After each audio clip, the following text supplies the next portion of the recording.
Muchas gracias. Bueno, buenas tardes a todos. Voy a presentar la sesión de hoy. Mi nombre es Álvaro Pascual, soy miembro del Consejo Asesor de la sección.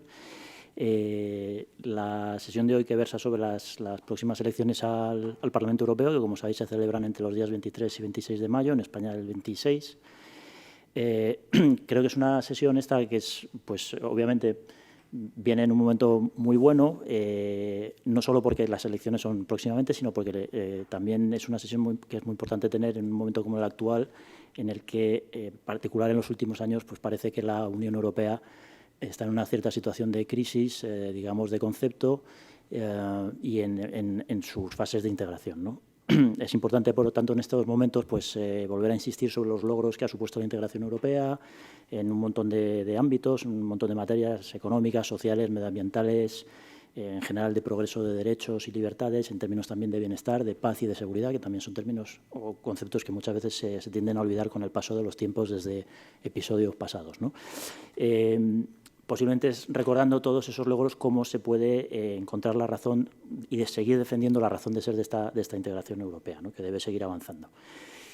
También es importante en este momento atender a cuáles son los retos futuros, no solo atender a los logros pasados, sino cuáles son los retos futuros de la Unión en un mundo cada vez más globalizado, retos que además, como se está viendo, es difícil abordar de manera individualizada o autónoma por parte de los Estados. Es más fácil abordarlos de una manera integrada, como estamos viendo, para seguir generando ese progreso y también yo creo que es muy importante para que la Unión siga proyectando hacia el mundo, hacia un mundo globalizado, determinados valores y determinados niveles de progreso y bienestar.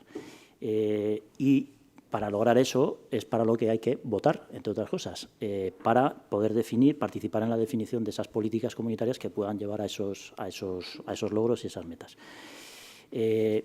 Suele suceder, y como ha pasado en este año una vez más, que las elecciones al Parlamento Europeo pues, suelen coincidir con elecciones nacionales, generales autonómicas, incluso locales, lo cual denota cierta falta de importancia a veces que parece dársele a las elecciones al Parlamento Europeo, ¿no? Cuando los que nos dedicamos al derecho comunitario y en general toda la ciudadanía sabe que gran parte de las normas por las que nos regimos son normas de derecho comunitario, normas de producción comunitaria o transposición de normas comunitarias, ¿no? Por lo tanto, la trascendencia de lo que se decide en estas elecciones pues es indudable, ¿no? También creo que es importante destacar el hecho de que la Unión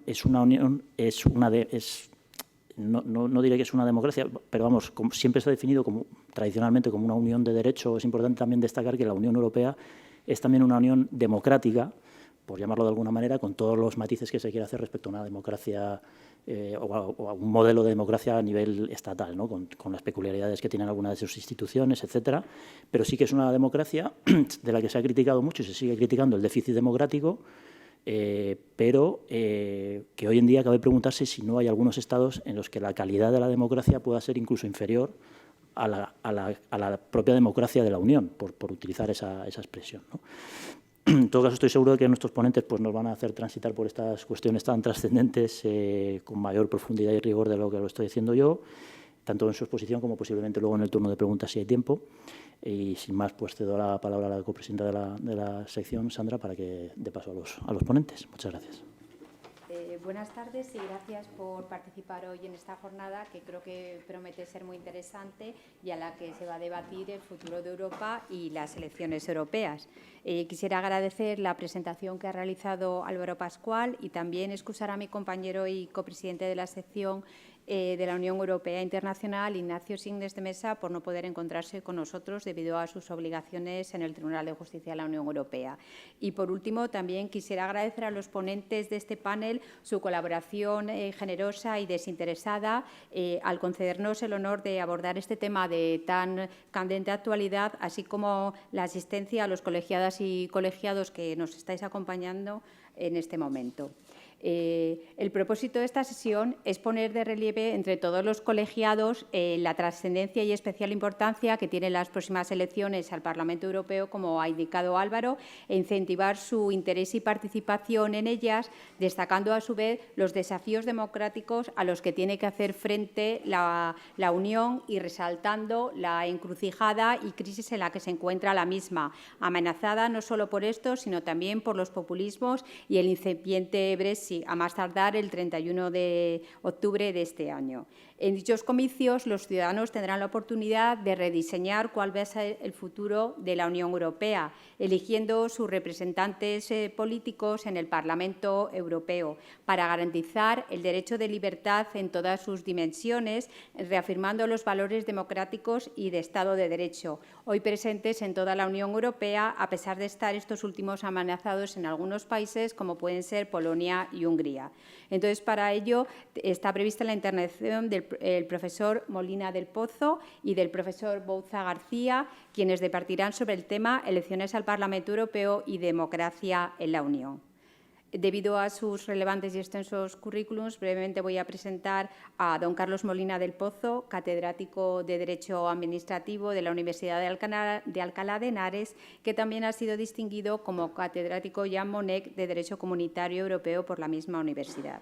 La cuestión concreta que va a abordar es la referente a la importancia y desafíos de las próximas elecciones europeas dentro del contexto de crisis actual en el que parece encontrarse Europa. Tiene la palabra el profesor Molina del Pozo. Muchas gracias.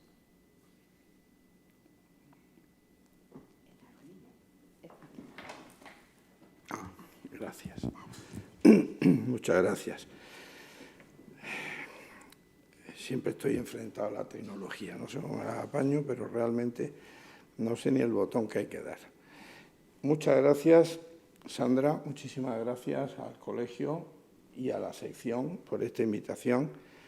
Creo que en los 40 años que llevo colegiado es la primera vez que asisto, no ya como ponente, sino incluso como asistente, a una jornada sobre tema comunitario que implique nuestra presencia directa en las instituciones europeas, en este caso con el Parlamento Europeo y las elecciones de dentro de 4 días. Enhorabuena. Gracias. Bueno, pues vamos a ver de qué les puedo yo hablar a ustedes. La importancia de las elecciones, ya Álvaro lo ha mencionado, y claramente es un hecho palpable. Tenemos elecciones en los próximos días, que afortunadamente este año esta vez coinciden con las municipales y autonómicas. Hay gente que dice que es un desastre que coincidan. Yo creo que viene muy bien para que la gente vaya a votar, porque si no es que cada vez se vota menos y menos y el Parlamento Europeo, pues la gente no es consciente de la realidad. Como Álvaro decía, pues más de un 80% de la normativa que nos regula proviene de alguna forma de Bruselas. Y por tanto, con la codecisión en marcha como estamos, pues ya no es el Consejo solo el que decide, sino también el Parlamento.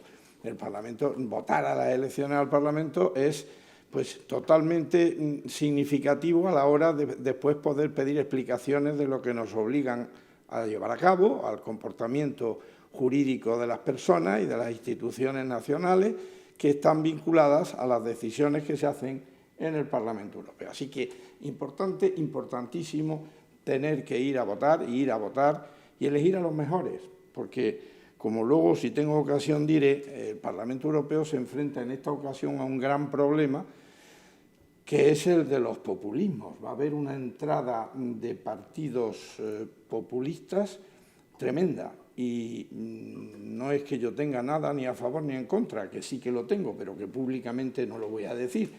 Lo que pasa es que me parece que va a ser el primer Parlamento Europeo en el que va a haber una voz importante de la extrema derecha. A los europeos parece que se les ha olvidado ya lo que es la historia de Europa. Es fácil En España también se nos ha olvidado, y han pasado pues menos años desde que murió el jefe de Estado anterior, no el anterior. Se nos ha olvidado también, y ahora parece que el populismo vuelve otra vez a estar presente. En Europa costó millones de muertos y la gente no es consciente de lo que realmente puede suponer el hecho de que empiecen a meterse con los modos que utilizan y con las formas que utilizan, que no son las habituales. Yo cuando fui a Brujas, lo hablaba con Luis, que coincidíamos en que somos antiguos del Colegio Europa los dos, yo unos cuantos años más viejo que tú, por supuesto, pero yo estaba allí en el 77, ¿no? Aprendimos de Europa la historia de Europa. Yo tuve una asignatura con el profesor Brugman que era la historia de Europa. Yo me había quedado en las guerras carlistas aquí en España cuando estudié el bachillerato y no había estudiado nada de las guerras europeas, no sabía nada del siglo XX europeo y descubrí que había una asignatura en Brujas que era la historia de Europa y la hice. La hice y me alegro un montón porque descubrí lo que era la historia europea. Tan me gustó que les puedo decir que en este momento estoy matriculado del doctorado en historia y estoy haciendo una tesis doctoral en historia de Europa. Es decir, que yo descubrí y me di cuenta de que Europa era un ente que estaba ahí, que funcionaba y que aquí no sabíamos ni que existía. Como no les voy a contar ahora historias, que las voy a poner en mis memorias que ya he empezado a escribir, ahí aparecen una cantidad de anécdotas y de cosas que ocurrieron en aquellos años, hoy en que además pues habría que mencionar a Eduardo Punset, que nos ha dejado, y con el que tuve pues, el placer de trabajar codo a codo en aquellos años, con Leopoldo Calvo Sotelo. Bueno, que no había nadie que cuando le nombraron ministro de Asuntos Exteriores o para relaciones con la Unión Europea, las comunidades europeas, se fue a buscar gente a Brujas, a Lovaina, al London School, a ver a quién se traía para crear el ministerio, porque aunque parezca increíble, no había nadie en España que supiera nada de comunidades europeas. Nadie. Y no había funcionarios. Y Leopoldo Calvo Sotelo se fue a buscarlos de entre los estudiantes que estábamos por Europa trabajando, empezando a saber algo de eso, algo. En fin, como digo, no les voy a contar esta tarde mi vida, pero sí que está muy unida a lo que ha sido el proceso de la Unión Europea, de las comunidades europeas a la Unión Europea, de la Unión Europea a España. Y lo sigue siendo.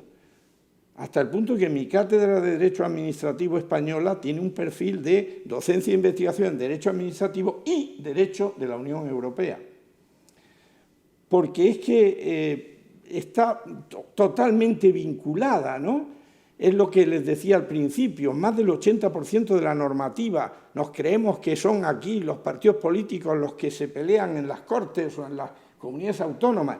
Realmente es en el Parlamento Europeo donde, por cierto, y hasta ahora, que puede empezar un mal momento, como he dicho, pues se coopera bastante y la gente, siendo de partidos políticos distintos y de orígenes geográficos diferentes, se ponen a trabajar por un tema que es Europa. Y se trabaja y se ponen de acuerdo. Algo que aquí es impensable sobre el terreno nacional. En el Parlamento Europeo se hace así y es lo más natural. Pero no solo a nivel de Parlamento, también a nivel de Comisión Europea como órgano ejecutivo. 28 señores que son como los ministros y resulta que siendo cada uno de un país miembro se ponen de acuerdo y adoptan las medidas siempre y todos los proyectos de disposición sin necesidad de votar. Es algo inaudito. ¿Pero por qué? Porque la finalidad es trabajar por hacer una mejor Europa. Y claro, eso aquí por hacer una mejor España no. Por hacer una mejor Europa sí. Por eso los europeos o los europeístas estamos totalmente convencidos de la necesidad, de la importancia que tiene el poder acceder a las votaciones al Parlamento Europeo. Hemos luchado tanto por conseguir estar en que el Parlamento Europeo sea democráticamente elegido. Cuando nosotros entramos, en el año 79 fue cuando se hizo las primeras elecciones. En el 79, nosotros no entramos hasta el 85. Y hasta el 89 tuvimos a diputados que iban de las Cortes, se les mandaba que fueran allá al Parlamento Europeo, que también habría que contar cómo fueron en aquellos años, ¿no?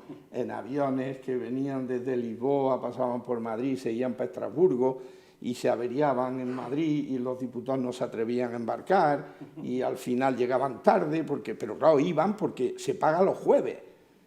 Entonces todo el mundo iba porque si no, no cobraba. No son nóminas que te ingresan, tienes que cobrar allí para demostrar que vas al Pleno, porque si no, ustedes saben que el Parlamento tiene muchos problemas. Uno de ellos es las sedes, que tiene 3 sedes distintas, que una está donde se celebran los plenos, es Estrasburgo, pero luego tiene las comisiones parlamentarias que son en Bruselas y luego tiene la secretaría que es Luxemburgo. De modo que un papel arranca de un diputado o de un grupo parlamentario que presenta en la secretaría el proyecto y tiene que ir a Luxemburgo a meterlo en secretaría.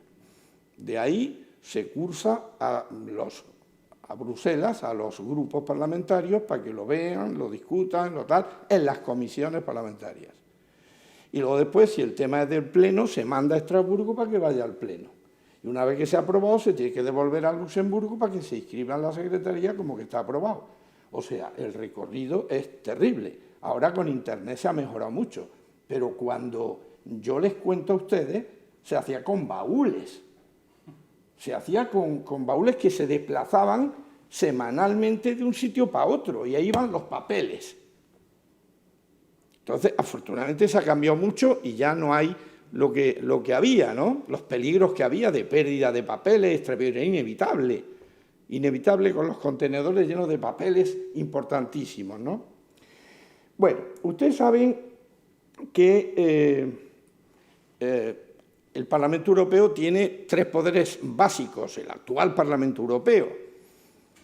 Cuando yo empecé en Brujas, me contaban, el profesor Tomushat me hablaba de que el Parlamento Europeo era un órgano político de carácter consultivo y de control.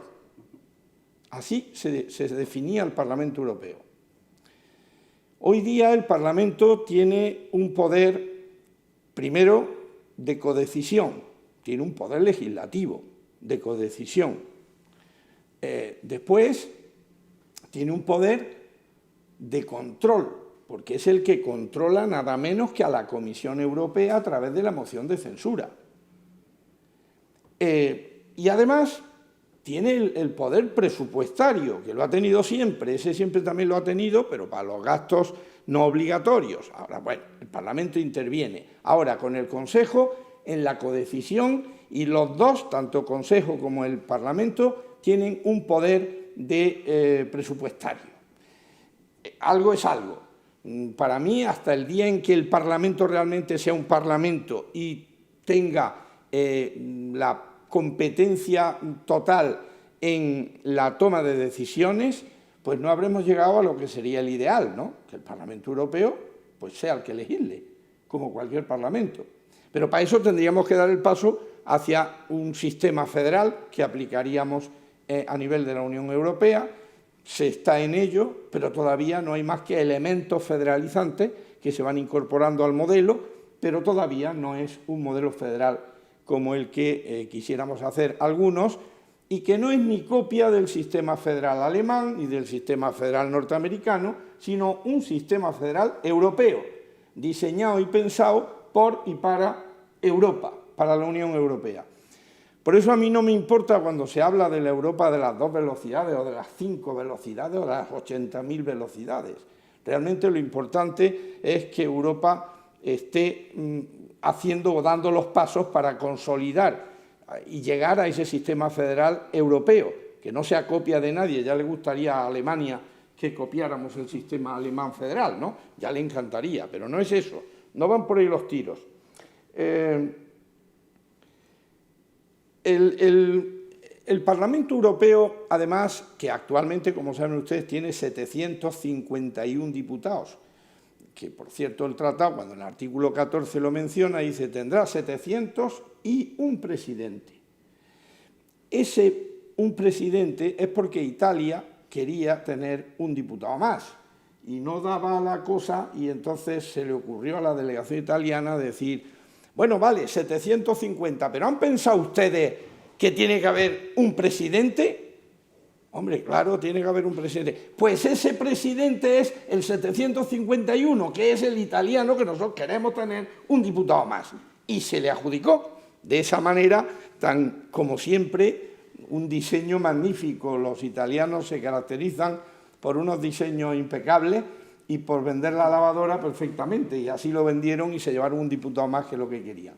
Bueno, aparte de la anécdota, lo cierto es que estamos también pendientes de saber si vamos a tener Brexit o no, porque nosotros, cuando se hizo el reparto de los escaños en el Tratado de Niza en el año 2000, pues a España se le quitaron diputados, teníamos me parece que 64 y nos dejaron en 50, como se nos quitó un comisario y se nos quitaron muchas cosas porque todos pasamos a un comisario, pero nos quitaron más diputados que a nadie. Ahora hemos recuperado ya en el tiempo que ha pasado, pues 4, tenemos 54 diputados y si los británicos se terminan de ir, recuperaremos otros 5 más y serán 59 diputados lo que tengamos, pero por lo pronto, como tienen que proceder a unas elecciones porque están dentro el día 23 a 26 de mayo, pues nos quedamos con 54. Y bueno, y habrá 5 españoles que estén rezándole a todos los dioses del Olimpo para que se vayan los ingleses, nos den los 5 diputados y ellos puedan entrar, que serán los inmediatos en las listas, para poder acceder al puesto de diputado. Bueno, no porque ganen mucho más los comisarios, obviamente, pero también ganan bastante los diputados y tienen muchos chollillos, que les vienen muy bien y que aprovechan todos, ninguno lo pierde. Bien, después, el Parlamento Europeo les quería decir también que no solamente legisla, sino que tiene incidencia sobre otros aspectos de la vida institucional. Por ejemplo, el defensor del pueblo europeo depende del Parlamento Europeo. Tenemos un defensor del pueblo europeo y ese, como digo, cada legislatura, que son cada 5 años, depende del Parlamento Europeo y se nombra un defensor del pueblo europeo. El defensor del pueblo europeo desde el año 95 ha tenido 2.181 quejas y ha resuelto 363 casos concretos. También está el derecho de petición. Ustedes saben que dentro de los derechos de ciudadanía que también tiene el ciudadano europeo cuando se creó la ciudadanía europea en el Tratado de Maastricht, de la cual me considero bastante coautor de la misma, y si tenemos tiempo les cuento a ustedes hasta la anécdota de cómo fue, porque también yo presidía la Asociación Española de Estudios Comunitarios, la EXA, y me llamaron de Bruselas, la directora general, para decirme que si nos podíamos reunir, catedráticos Jean Monnet, acabamos de salir los primeros, éramos en todo el mundo 28, y que si podíamos reunirnos en España, en la Expo de Sevilla, para darles, porque Felipe González se le había ocurrido decir eso de que se debería de crear una Europa de los ciudadanos. Había sido una idea de España, y entonces pues que lo lógico era que nos reuniéramos todos los catedráticos Jean Monnet en Sevilla, nos enseñaban la Expo y nos sacaban jugo para que dijéramos qué es eso de la ciudadanía europea y qué derechos puede comportar el ser ciudadano de la Unión. Bueno, lo hicimos, pero les digo a ustedes, y aunque se esté grabando no tengo inconveniente en decirlo, que alguno hubo que llevárselo a acostarlo. y ya no voy a especificar más. Sevilla Expo, mes de mayo, imagínense las calores que hacía ya aquel año allí y el alcohol como corría entre algunos catedráticos Jamonet sin experiencia en el alcohol. El resultado fue que nos íbamos, tuvimos 3 días, y yo veía que allí no se había hablado nada de derechos ni de decir ninguna noción de nada, y me cogí a 4 compañeros franceses, todos viven todavía, y les dije, esta noche nosotros 5 no nos vamos a ningún sitio, nos vamos a dormir, porque mañana a las 6 de la mañana os estoy levantando y vamos a escribir 4 o 5 páginas, porque a Bruselas hay que darle algo, que es que nos han traído aquí a los 28 y estamos todos pagados aquí y durmiendo en un hotel y bueno, viviendo de la renta, ¿no? Y los levanté y gracias a las ideas que les dimos y a los derechos que creamos, son los primeros que aparecieron como derechos de ciudadanía. De modo que, pues eso me da el poder hablar de esos derechos de ciudadanía con cierta tranquilidad de que yo fui un poco, que también los parí. Y hay uno que es el derecho de petición al Parlamento Europeo, que es por donde venía la historia. El derecho de petición es un derecho que cualquier ciudadano puede acudir al Parlamento Europeo para hacer sus peticiones. Y el Parlamento Europeo también actúa en ese sentido. O sea que el Parlamento Europeo es el representante de los ciudadanos a nivel de la Unión. Los Estados miembros representan, o el Consejo representa a los Estados miembros, y el Parlamento Europeo representa a los ciudadanos de los Estados miembros.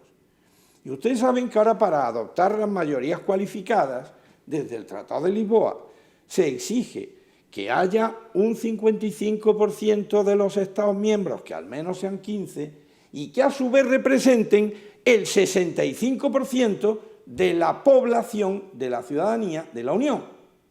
De modo que es muy importante la participación ciudadana, es muy importante en la toma de decisiones. Y eso pues hay que saberlo. Seguramente los ciudadanos españoles no lo saben. Esta noche a las 9 de la noche van a hacer un debate en televisión. Intenten ustedes verlo. Yo sé que van a hablar poco de Europa, lo sé. De antemano, desgraciadamente, lo sé. Pero intentemos verlo todos para ver si nos aportan algo, si nos dicen algo. Porque eso que esta vez estoy viendo, que realmente está habiendo más debate político sobre Europa. En las anteriores elecciones no había nada de nada, una cosa aislada y que se ponían a pelearse sobre España.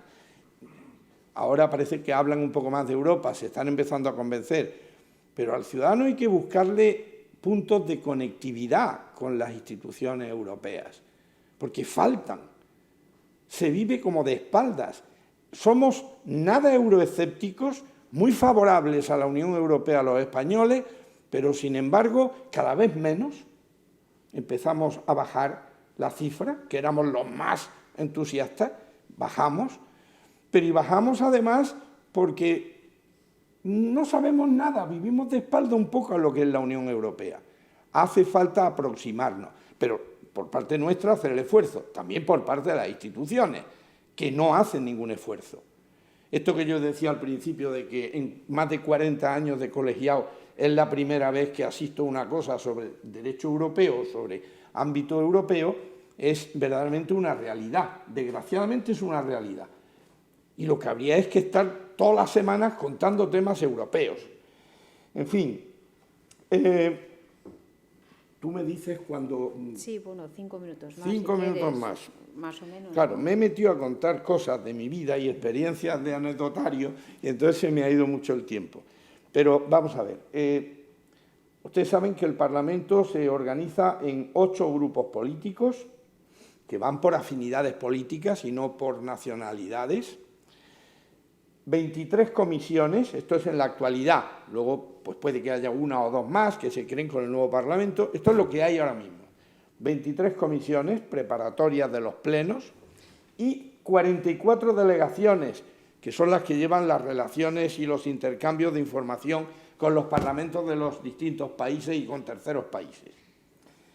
El Parlamento Europeo, la Unión Europea, tiene bastantes problemas en este momento encima de la mesa. Esos problemas el Parlamento Europeo los sufre y tiene también que acometer decididamente cómo le pone fin a esos temas.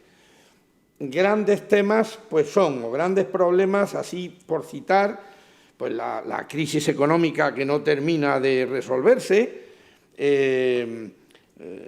la necesidad de fijar una gobernanza económica, los problemas de terrorismo, de ausencia de una política común de inmigración. Hablamos tanto de la inmigración, pero somos incapaces de ponernos de acuerdo en hacer una política común, que es la única solución para que el problema de los inmigrantes se resuelva. Y aquí seguimos cada país haciendo lo que quiere.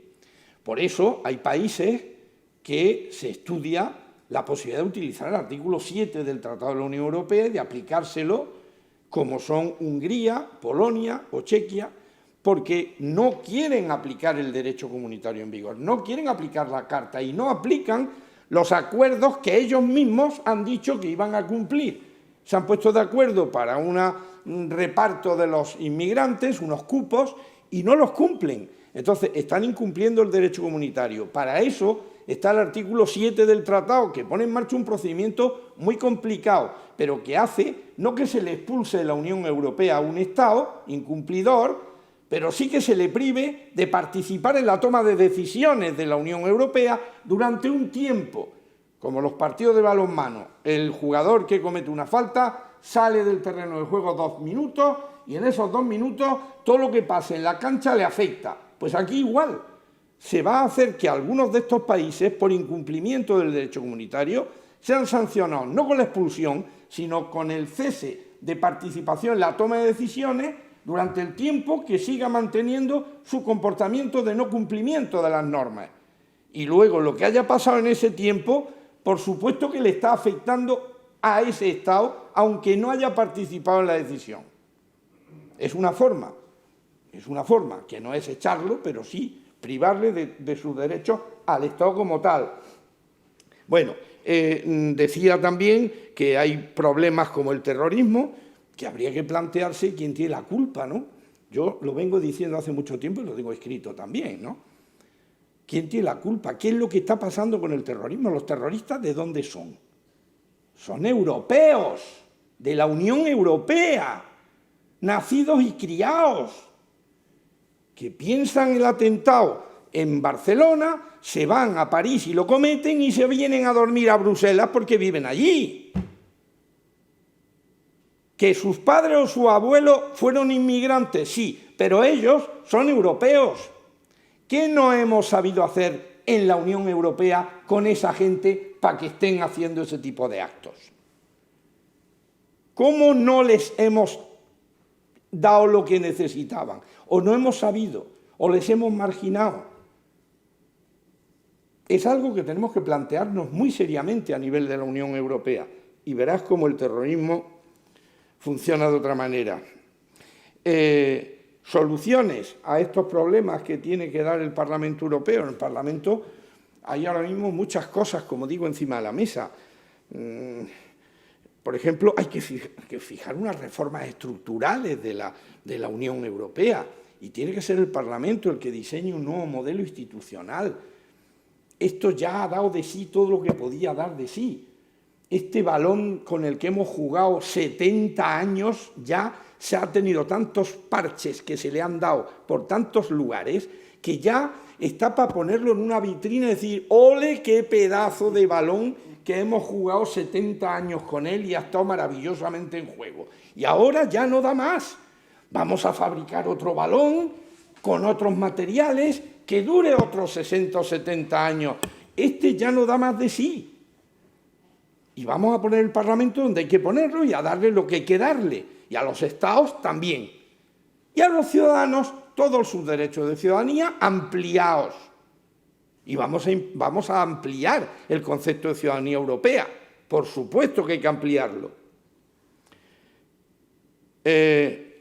La defensa europea es otro tema que tenemos ahí encima de la mesa con los Estados Unidos, con este señor que está ahí en Estados Unidos haciendo de las suyas, barrabasadas.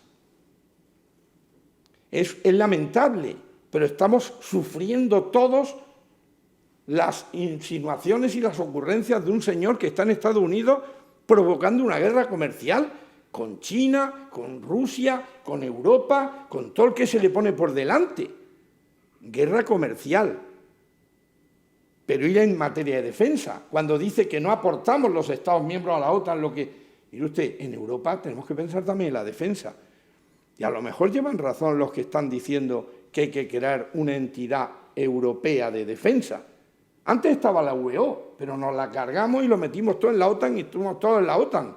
Pero si la OTAN vamos a estar peleándonos con el señor presidente de Estados Unidos cada 2 por 3, a lo mejor el Parlamento Europeo tiene mucho que decir ahí.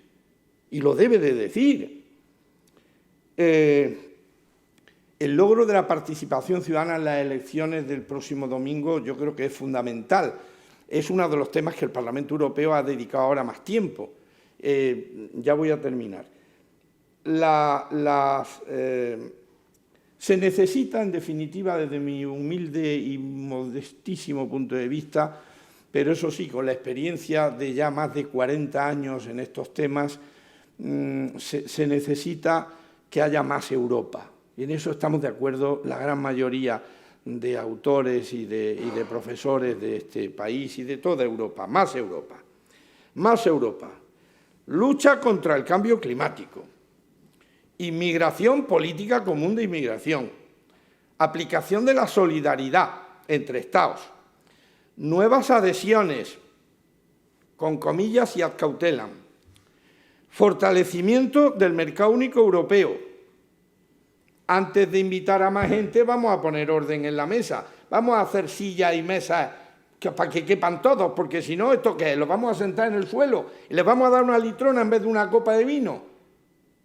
Vamos a poner un poco de orden en los que estamos y luego seguiremos ampliando, porque el gran problema surgió cuando llegaron los 13 que llegaron de una vez. Ahí empezamos a sufrir. Hasta ese momento todo iba maravilloso. Y el afán de algunos de meter gente a toda velocidad, pues provocó problemas. Ampliación de los derechos de ciudadanía, sin ninguna duda. Ahí el Parlamento se va a jugar la cara por ampliar los derechos de ciudadanía. Mayor nivel de participación de los ciudadanos. Renacimiento de los principios y valores de la Unión Europea. Como dice en la última declaración el presidente Macron, libertad, protección y progreso. En definitiva, hacer más Europa.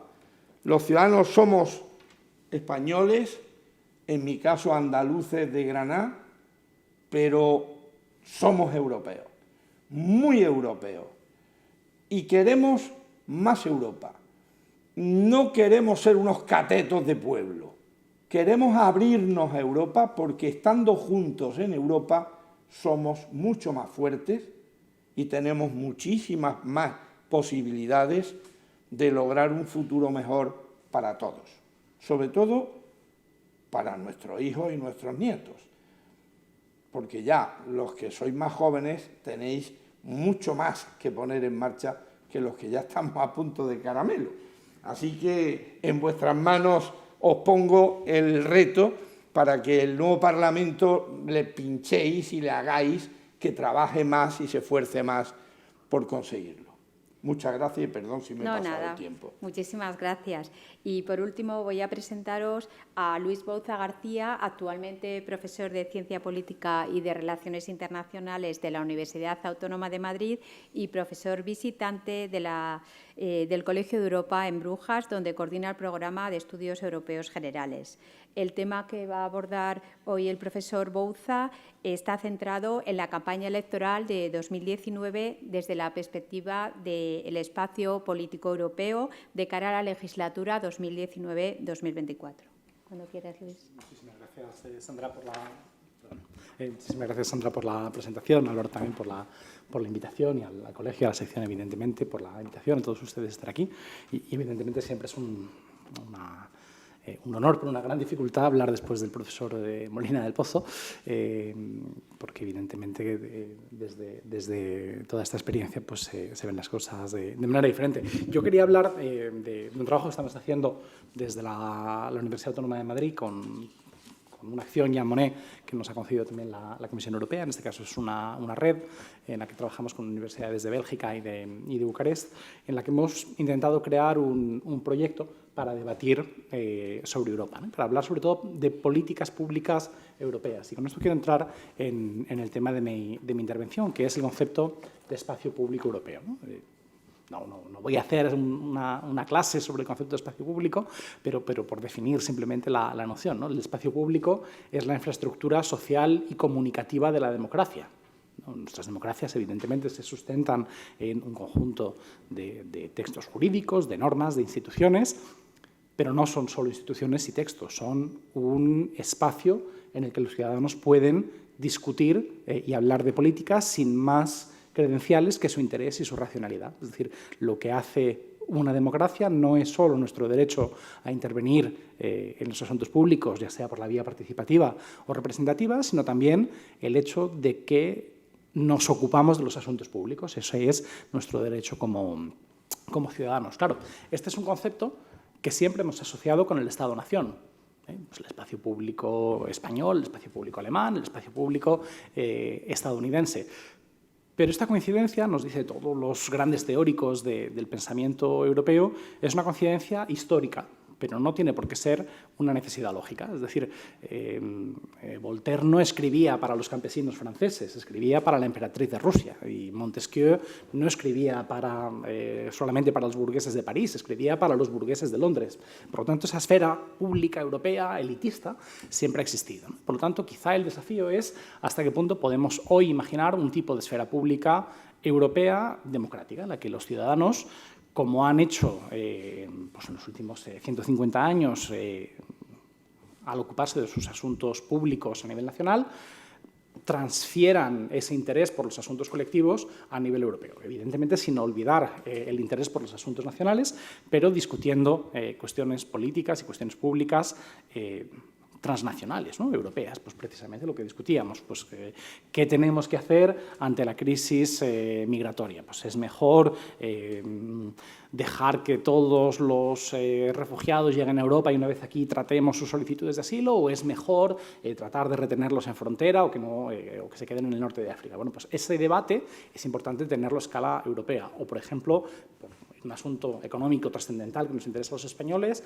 el asunto de la Europa social, ¿no? La protección en caso de desempleo. Cuando hay una crisis económica, al Estado español le cuesta horrores mantener no solo los servicios sociales básicos, es que los elementos más básicos de la protección social, como el desempleo, ¿no? Y además sabemos que si la zona euro no es una zona monetaria óptima, como dicen los economistas, en parte es porque faltan esos estabilizadores automáticos, como sería, por ejemplo, un seguro europeo de desempleo u otros elementos de un mínimo social común. Claro, ¿qué sucede?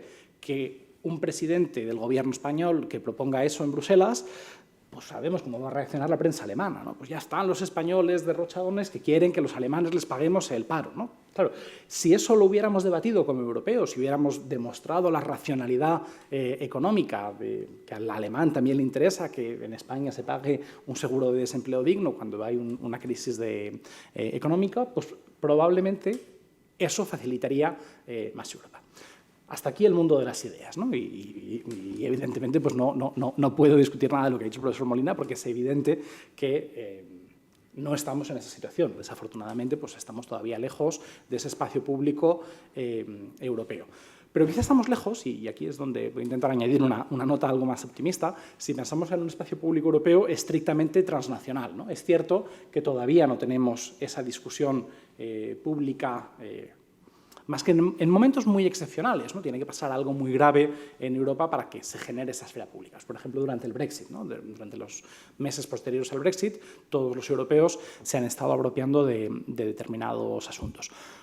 Pero, sin embargo, durante todos estos años de lo que podríamos llamar la policrisis de la integración europea, la crisis de refugiados, la crisis del euro, la amenaza de los populismos, hemos visto una forma de europeización muy interesante de los debates públicos. Es decir, en lugar de necesariamente una transnacionalización del debate político, hemos visto que se van incorporando a nivel doméstico asuntos comunitarios, ¿no? Yo siempre le digo de broma a mis estudiantes que la persona que más ha hecho porque se hable de Europa, la que más no, podríamos abrir una competición, pero una de las personas que más hace porque se hable de Europa regularmente en España es Pepa Bueno, ¿no? La presentadora del informativo de la cadena SER por las mañanas, pero en un régimen que yo siempre llamo ansiógeno. Es decir, pues Pepa Bueno, cuando hay elecciones en Suecia, nos abre con su tono de voz clásico, pues Europa se la juega en las elecciones suecas, Europa al borde del colapso en las elecciones austríacas, ¿no? Europa siempre está al borde del colapso. Es un régimen, pues, si quieren, de infotainment, pero que de alguna manera va introduciendo asuntos europeos en nuestros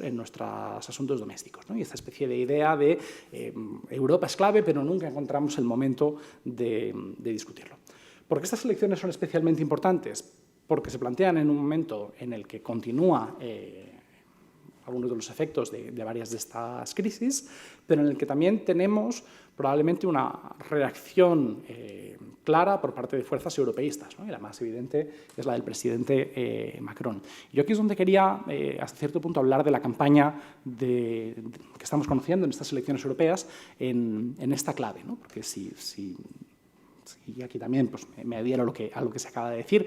Es verdad que en esta campaña hemos visto un gran esfuerzo por parte del Parlamento Europeo de europeizar más los debates. Hemos tenido, por primera vez, por ejemplo, en televisión española, un debate no solo entre candidatos nacionales, sino entre también candidatos europeos a la presidencia de la Comisión. Pero claro, pues esos debates quizá, si en el pasado llegaban a 5 millones de europeos, pues probablemente en esta ocasión habrán llegado a 25, ¿no? O sea, es un éxito notable, pero seguimos estando muy lejos del interés de los 500 millones de ciudadanos, ¿no? Pero creo que lo que resulta también especialmente interesante es ver cómo a nivel doméstico se van incorporando estas fuerzas. ¿A qué me refiero? Lo que yo creo que es especialmente interesante en el caso del presidente Macron no es solo su esfuerzo por digamos, tratar de avanzar en la construcción europea en todas las áreas que ha referido el profesor Molina del Pozo, sino que también ha convertido la posición respecto a la Unión Europea en el asunto central de la política nacional. Es decir, hoy la única línea, o la principal, la única es mucho decir, la principal línea de oposición política que existe en Francia es, y en esa quiere insistir constantemente Macron, pero también su principal rival, una oposición entre una fuerza política proeuropea y liberal frente a una fuerza de oposición antieuropea y antiliberal como es el Frente Nacional. Lamentablemente, desde mi punto de vista, la única oposición real que ahora mismo existe en Francia es el Frente Nacional. De alguna manera, pues quieren el Frente Nacional junto con su opuesto ideológico, que sería la Francia insumisa. Pero de alguna manera al presidente Macron le interesa enormemente acrecentar o insistir en esa oposición entre europeos y antieuropeos, porque la posición favorable a Europa es lo único que le une con sus aliados políticos. Es decir, En Marche todavía no es un partido político en el sentido clásico, es una fuerza, muy del gusto de otros presidentes franceses, es una fuerza de apoyo al presidente, formada por centristas, socialistas moderados y republicanos o golistas moderados. Claro, lo único que tienen en común esos golistas y esos socialistas moderados es Europa y ese movimiento de apoyo al presidente Macron, ¿no? Por lo tanto, estamos viendo esa inclusión de Europa en asuntos nacionales. Por quedarnos en el caso español, en el que, bueno, evidentemente esto es todavía mucho menos visible, porque las oposiciones de izquierda a derecha siguen funcionando de manera muy clara, pero hay un asunto en el que hemos visto muy claramente esta incorporación, y bueno, en esta casa no me atreveré a hablar de asuntos ni jurídicos ni constitucionales, porque yo soy profesor de políticas, pero en su última jornada, en su último día de la Constitución, como presidente del Gobierno, Mariano Rajoy dedicó una parte de su discurso a hablar de la integración europea es lo más importante que le ha sucedido a nuestra Constitución en 40 años, ¿no? Y un reconocimiento muy explícito de un proceso de transferencia de soberanía, pero también de ejercicio compartido de la soberanía en 40 años. Y ahí es donde hay un elemento que es especialmente interesante, que ha sido en la posición de algunos líderes políticos en la crisis constitucional en Cataluña. Y de nuevo, en los dos bandos del proceso independentista en Cataluña hemos visto este discurso. De alguna manera, los independentistas fían toda la solución a sus expectativas de una intervención más o menos milagrosa de las instituciones europeas para obligar al gobierno español a conceder un referéndum, y por otra parte, buena parte del argumentario de los favorables a la Constitución en Cataluña pasa por decir es que la independencia es una locura porque saldrían ustedes de Europa, ¿no? Y que quieren convertirse en una especie de isla irredenta como el Brexit. Pero es muy interesante que entre los independentistas nadie quiere crear un Estado en el sentido clásico, ¿no? La República Catalana, en su caso, pues sería lo que Christopher Bickerton de la Universidad de Cambridge denomina un Estado miembro. Es que el Estado europeo contemporáneo ya no es el Estado que hemos conocido desde la Paz de Westfalia, es un Estado que se concibe a sí mismo como un Estado limitado. Nadie entre los independentistas en Cataluña quiere crear un ejército catalán, ni una moneda catalana, ni probablemente ni siquiera una red diplomática demasiado densa, ¿no? Es un Estado que asume una soberanía limitada en un contexto europeo. Pero, como decía, también entre los partidarios. Y aquí yo creo que hay un discurso que es especialmente interesante, que es, por ejemplo, el de Albert Rivera, ¿no? Cuando Albert Rivera habla del proceso de independencia, claro, él tiene que tirar políticamente hacia un bando y hacia otro. Entonces dice, bueno, pues menos mal que estamos... Y Europa es precisamente lo que permite articular un discurso de ese tipo. Menos mal que estamos en Europa, porque ni el gobierno español hizo lo suficiente para mantener el orden constitucional europeo y es las instituciones europeas las que no han permitido que se produzca la independencia, y al mismo tiempo, pues menos mal que estamos en Europa y nadie en Bruselas les va a permitir a ustedes, señores independentistas, hacer lo que quieren, ¿no? Y podríamos ir así en varios estados. Ninguna fuerza política europea actual se concibe ya fuera de la Unión Europea, y esto es especialmente el reflejo del Brexit, ¿verdad? El Brexit ha hecho que incluso los partidos más contrarios o más euroescépticos, incluso la extrema derecha, deje de concebir como una posible alternativa la salida de la Unión Europea. Yo creo que esto es especialmente interesante, y no sé hasta qué punto esa conversión es sincera o es una forma de ganar tiempo hasta que pase el tiempo, hasta que cambien las circunstancias. Pero en todo caso, la mera idea de que alguien como Orbán, conocido, un populista que no respeta el Estado de Derecho, que hace declaraciones incendiarias contra Bruselas, pero quitando el asunto, que no habría que quitarlo, ¿no? Es un asunto clave, evidentemente, pero Hungría, paradójicamente, es un Estado que implementa bastante bien en el resto de asuntos el derecho comunitario. Lo mismo sucede en Polonia, ¿no? Por lo tanto, son Estados en el que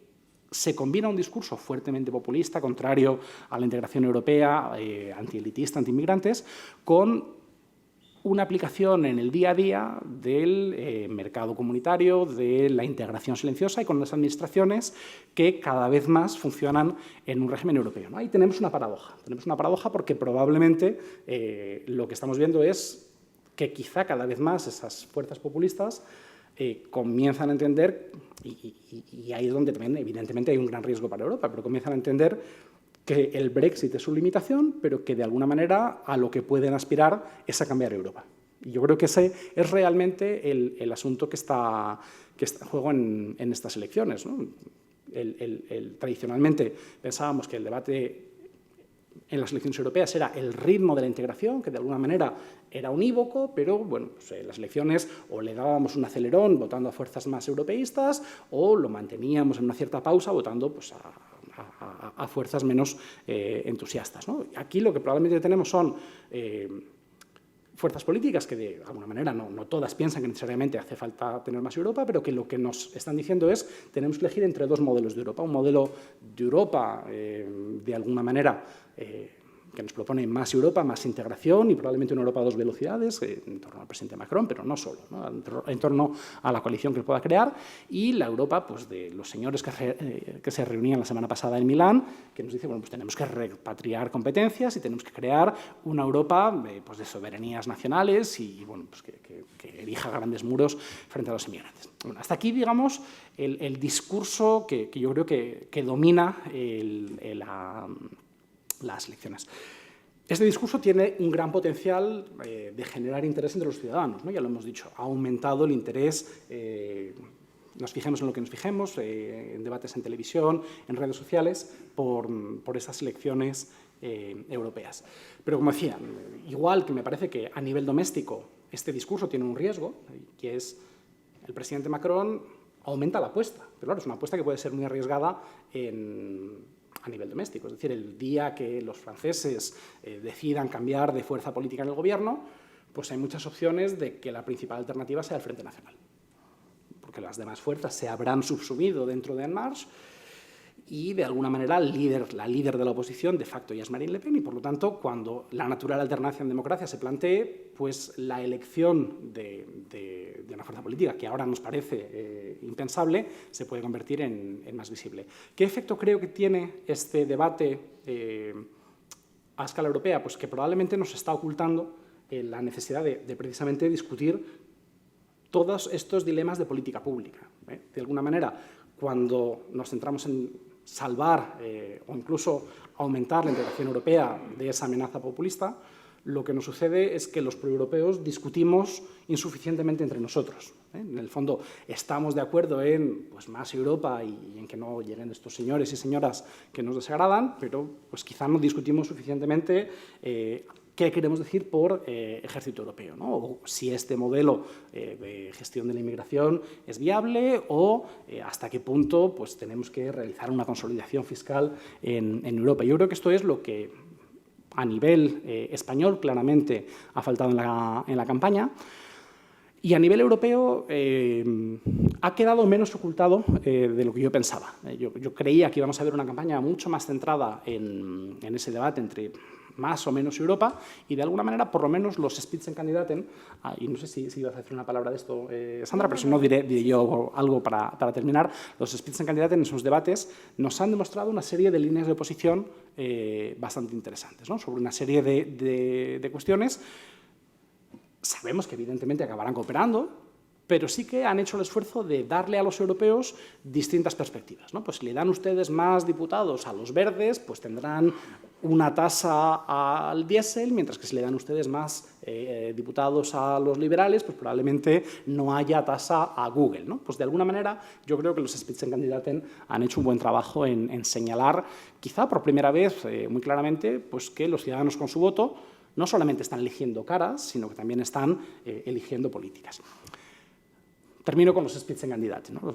Termino que además, críticamente, los que no hablamos alemán, nos dedicamos a repetir en alemán, probablemente mal pronunciado, en lugar de decir, bueno, pues candidatos principales o simplemente candidatos a la presidencia, ¿no? Pero es esta idea de los partidos políticos europeos, idea y desafío también, ¿no? El desafío del Parlamento Europeo al Consejo en 2014, de decirle al Consejo solo podrá ser presidente de la Comisión una de las personas que hayan competido por la presidencia en las elecciones. Y eso venía en parte de esa necesidad de crear un espacio público europeo. Precisamente intentar acelerar ese proceso de integración social, asumiendo que para que los ciudadanos se interesen por Europa, pues lo que decíamos hace un momento, hay que acercarles. Bueno, pues ¿cómo se les puede acercar el interés? Pues diciéndoles, en función de la papeleta que coja usted el día de las elecciones, tendrá a un presidente de la Comisión o a otro. Y esto en 2014 funcionó muy bien. Funcionó muy bien, todos los partidos europeos jugaron el juego y el Parlamento le presentó un auténtico desafío al Consejo que ganó, o por lo menos interpretamos en su momento que ganó. Está mucho menos claro que ese desafío el Parlamento lo vaya a poder mantener pues el lunes o el martes, que se reúne el Consejo, por varios motivos. Que tienen que ver con la especificidad de la campaña, pero también probablemente por motivos estructurales. Y aquí la paradoja es que quizá los candidatos que proponga el Parlamento y los candidatos que han propuesto los partidos quizás sean menos federalistas que el candidato que puede venir del Consejo. ¿En qué estoy pensando? Probablemente las elecciones a nivel transnacional las va a ganar el Partido Popular Europeo, que ha estado, aquí no es una cuestión que afecte solo al Partido Popular Europeo, que ha estado, como todos los demás, atravesado por una serie de contradicciones internas, ¿no? Pues qué hacer, por ejemplo, con el señor Orbán, pues lo mismo que le pasa a los socialistas, con qué hacer con sus socios rumanos, ¿verdad?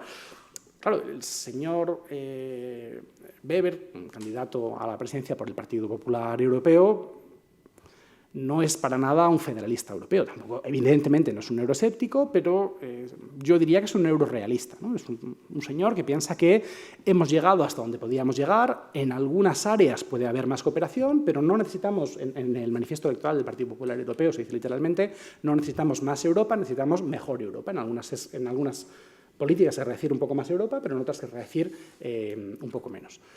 Claro, tiene muchas dificultades por varios motivos, ¿no? Parece que la señora Merkel, si hay un puesto al que quiere aspirar, es el del Banco Central Europeo y no el de presidencia de la Comisión. Por lo tanto, la candidatura del señor Weber es menos creíble si no tiene a su Estado miembro detrás. Pero no solo la del señor Weber.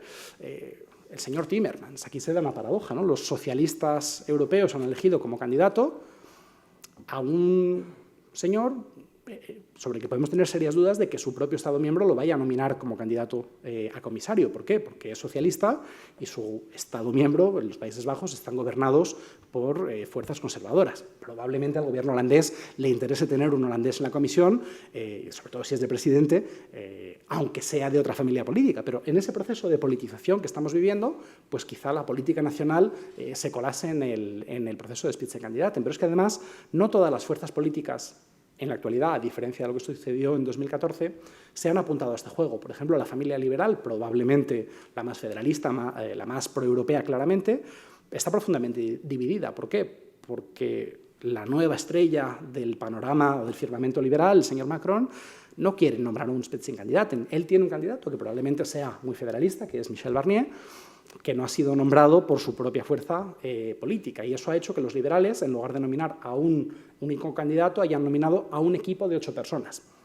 Eso es una forma de jugar colectivamente a este juego, pero nos demuestra que, claro, se están probablemente tratando de cubrir las espaldas. Y yo aquí quería terminar con una última reflexión, que es, personalmente, yo no creo que tengamos necesariamente que lamentar el final de este proceso de Spitzenkandidaten. Yo creo que el Parlamento tuvo buenos motivos de insistir en esta idea en 2014, era una forma de acercar las elecciones europeas al ciudadano, pero también corre un riesgo, que es lo que el politólogo francés Bernard Manin llama la democracia de audiencia, ¿no? Manin nos dice que desde los años 70 las democracias europeas han cambiado el régimen de representación por el régimen de audiencia. Es decir, cada vez se trata con menos seriedad el proceso de creación de vínculo representativo y cada vez más importa el político no como representante y cada vez más como comunicador.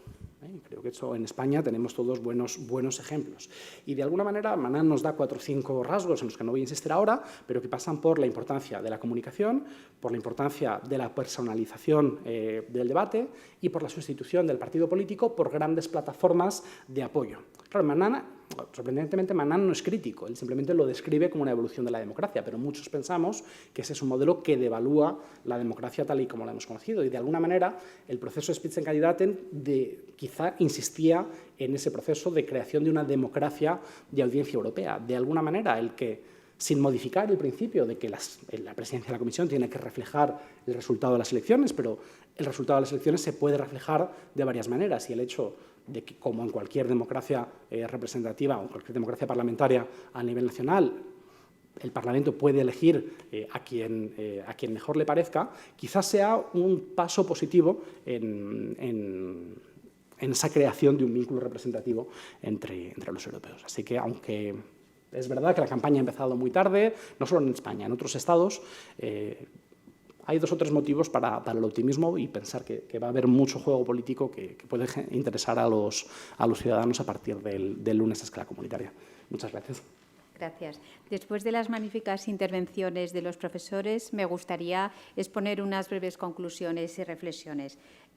Los temas, ya se han dicho que los temas europeos, por resumir, son el cambio climático y la inmigración a largo plazo. Pues los europeos temen mucho más por una crisis migratoria que por una segunda recesión. También en España tenemos que decir que lo que más nos preocupa a los españoles son el desempleo y la economía, y en relación con esta, la deuda pública. Y también es importante destacar la política exterior y comercial, porque tenemos como actores actores globales competitivos, a Estados Unidos y China, así como la fiscalidad que le compete a la Unión Europea en relación a las empresas y en especial a las tecnológicas. Cada vez más debemos de señalar que las elecciones europeas dejan de ser las grandes olvidadas y ya no pasan de ser elecciones de segundo orden, existiendo un voto dual tanto a nivel nacional, el bloque de la derecha y el bloque de la izquierda, como a nivel europeo, los preeuropeos y los euroescépticos y populistas. Y finalmente debemos de preguntarnos cuál es la impresión que tienen los políticos y los meros ciudadanos europeos respecto a la futura persistencia de la Unión, si va a seguir funcionando o, por el contrario, la crisis en la que se encuentra inmersa va a continuar y provocar que en un futuro la Unión Europea desaparezca. Porque, por ejemplo, en el caso español, España cree que la Unión Europea va a durar como unos 20 años más y hay otros países que, sin embargo, no tienen este tipo de creencia. Muchas gracias. Ahora vamos a pasar al debate de preguntas. Si alguno de ustedes quiere realizar alguna pregunta. Sobre bueno, la permanencia o no del Reino Unido dentro de la Unión Europea favorece o no el proceso de integración europea, porque bueno, siempre se ha comentado que el Reino Unido ha sido un poco un lastre desde el punto de vista de su participación en las instituciones y en el Parlamento Europeo.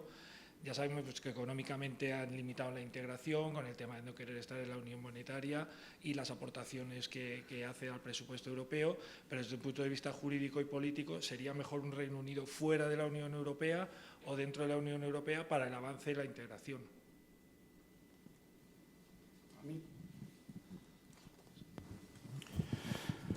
Bueno, pues sin querer entrar ahora en lo que es un análisis de lo que es el Brexit y lo que supone, yo personalmente le diría que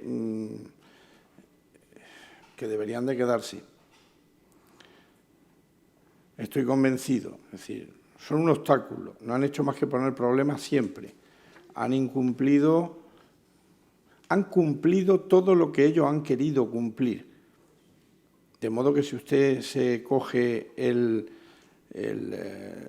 informe que se elabora anualmente sobre el estado de cumplimiento de las directivas en todos los países de la Unión Europea, materia por materia, pues usted encuentra con que Gran Bretaña es el país que está a la cabeza de cumplimiento. Cumple todo lo que se ha comprometido a cumplir, que no es el 100% de lo que debería cumplir. Entonces, bueno, pues pese a todo eso, el planteamiento es que Gran Bretaña es Europa y se va y nos falta una patita. Para ellos es malo, claramente, pero para nosotros también. Aunque podamos decir, a enemigo que huye, puente de plata. Yo mismo lo he dicho muchas veces, ¿no? Si quieren ir, pues venga, que se vayan, que nos dejen en paz. Es más, ahora a partir de que se vayan podremos avanzar mucho más en los procesos de integración. Pero luego cuando yo me pongo a pensar solo, no me lo creo. Creo que es mejor que no se fueran.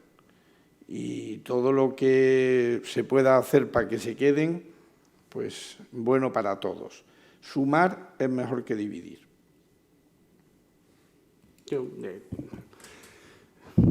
lo veo de manera ligeramente distinta, pero quizás porque llevo diciendo unos meses una cosa y ahora me cuesta mucho desdecirme, ¿no? Porque yo creo que ya se han ido. A todos los efectos, cuando tú le dices a tu pareja que te vas a divorciar, 2 meses después no dices, bueno, lo he pensado mejor, vamos a retomar, ¿no? Algo se rompe en el momento en que tú tomas esa decisión. Si el Reino Unido siempre ha sido lo que Alan Milward llamó un awkward partner, ¿no? un socio extraño e incómodo. Claro, si lo ha sido en 40 años de opt-outs, de negociaciones, de compromisos muy razonables, y en el que además bueno, pues, los británicos son negociadores duros, pero lo que prometen lo suelen cumplir, eso tampoco lo olvidemos, ¿no? Porque a veces los estados del sur de Europa nos damos grandes golpes de pecho anunciando nuestro gran compromiso con la integración europea, pero no cumplimos con el derecho comunitario tan bien como lo hacen los británicos, ¿no? Es el Estado que mejor tiende a implementar el derecho comunitario. Ellos lo que votan en Bruselas se lo creen y tienden a aplicarlo, ¿no? Yo creo que hay dos, y sabiendo que cualquier solución es mala, pero yo creo que hay dos argumentos para... y coincido en una cosa fundamental con lo que acaba de decir el profesor Molina, que es una vez el Reino Unido se haya marchado, probablemente nos demos cuenta que no eran ellos el principal motivo, nuestra principal dificultad para progresar. El Reino Unido siempre ha sido una buena excusa para no intentar hacer las cosas tan rápido como se podía.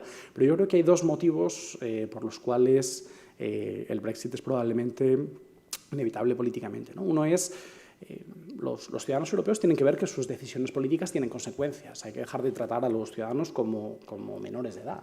Y aquí, dicho esto, el referéndum es una malísima forma de tomar ese tipo de decisiones. Pero si los ciudadanos europeos están convencidos que voten lo que voten, lo único que hacen es enviar una señal a las élites políticas y que de todas formas las élites lo remediarán en alguna negociación, vamos poco a poco deteriorando la democracia, ¿no? Por lo tanto, yo creo que el Brexit, por desagradable que sea, tiene que tener alguna consecuencia, que serán malas para la Unión Europea, pero muchísimo peores para el Reino Unido. La segunda es que probablemente el Reino Unido, después de marcharse, querrá volver. Y probablemente será una forma de cumplir con un mandato constitucional que han asumido, darle tiempo a los demás europeos para poner la casa en orden y que vuelvan en condiciones de igualdad. Porque, claro, el Reino Unido lo que pretende, si se queda después del Brexit, va a ser una Europa no ya de dos velocidades, una auténtica Europa a la carta, ¿no? Lo que ellos llaman cherry picking, ¿no? Y evidentemente lo van a pretender también desde fuera. Por lo tanto, yo creo que sin pensar que vaya a ser necesariamente bueno para la Unión Europea, y perderemos también mucho en términos de presencia internacional, de credibilidad de la defensa europea. Es decir, no es solamente el señor Trump, es que nadie se va a creer una defensa europea sin el Reino Unido. El único Estado que tiene unas fuerzas armadas medio presentables a nivel internacional es Francia. Los demás Estados europeos carecen de capacidad de defensa. Por lo tanto, cualquier proyecto de defensa colectiva sin el Reino Unido es difícilmente creíble. Pero dicho eso, es que creo que un Reino Unido amargado por su propia incapacidad de realizar el Brexit sería una auténtica bomba de relojería dentro de la Unión Europea. Sí, Isabel. Yo les quería preguntar, gracias, a los dos, si no creen que esta falta de entusiasmo por el Parlamento Europeo no deriva un poco de esta extraña complejidad de sus instituciones y lo que han llamado déficit democrático, que el Parlamento no acaba de tener todas las funciones que debería tener un Parlamento y que, bueno, que creo que hemos llegado a un punto de codecisión, pero que seguimos sin asumir todas las funciones. Y la impresión del ciudadano de a pie de que lo que vote no tiene la más mínima trascendencia porque no tiene conocimiento de qué se hace ahí, ¿no?